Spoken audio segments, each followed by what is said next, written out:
नमस्कार साथियों। आज हम जानेंगे एक बहुत ही महत्वपूर्ण फार्मूले के बारे में जिसका नाम है श्रीधराचार्य सूत्र। श्रीधराचार्य सूत्र इसका इस्तेमाल द्विघात समीकरण से अल्फा और बीटा अर्थात शून्यकों को ज्ञात करने के लिए भी किया जाता है। तो आइए इसके बारे में जानते हैं। इसका फार्मूला होता है, अगर कोई द्विघात बहुपद दिया हो और उसका शून्य ज्ञात करना हो तो उसमें x बराबर क्या किया जाता है, माइनस बी प्लस या minus root under B square minus 4ac बटा 2a। ये एक इसका फार्मूला होता है। जैसे चलिए एक हम एग्जांपल लिए हैं, x square minus 5x plus 6 बराबर 0।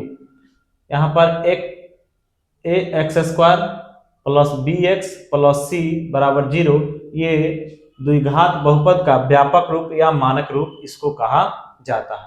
कहने का मतलब यहाँ ए बी और सी जो है कोई ना कोई वास्तविक संख्याएं होगी। तो वास्तविक संख्या होगी तो यहाँ पर कुछ नहीं है तो 1 है, यहाँ पर वास्तविक संख्या -5 है, सी के जगह 6 है, ठीक है। और कभी भी ए बराबर जो होता है 0 नहीं होता है। क्यों? क्योंकि अगर 0 होगा तो द्विघात बहुपद का मान ही खत्म हो जाएगा। तो जैसे हम यहाँ ले लिए a बराबर 1, b बराबर -5, c बराबर 6। तो a बराबर इसमें क्या था 1, b बराबर -5, c बराबर 6।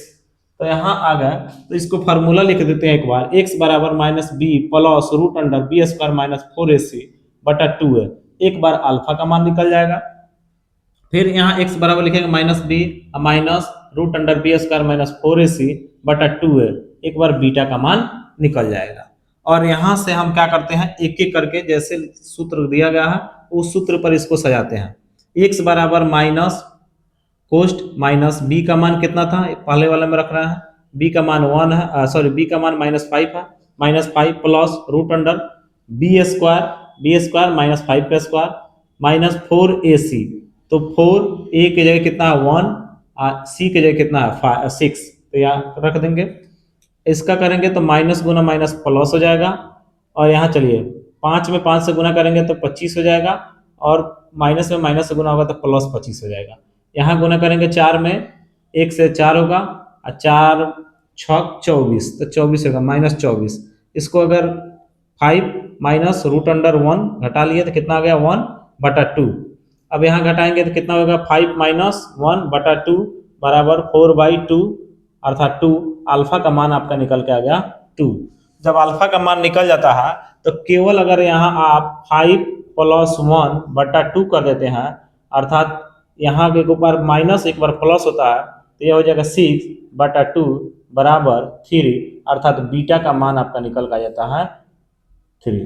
तो इस तरह आप बहुत ही आसानी से श्रीधराचार्य सूत्र के माध्यम से आप द्विघात बहुपद का शून्य ज्ञात कर सकते हैं, वो भी आसानी से।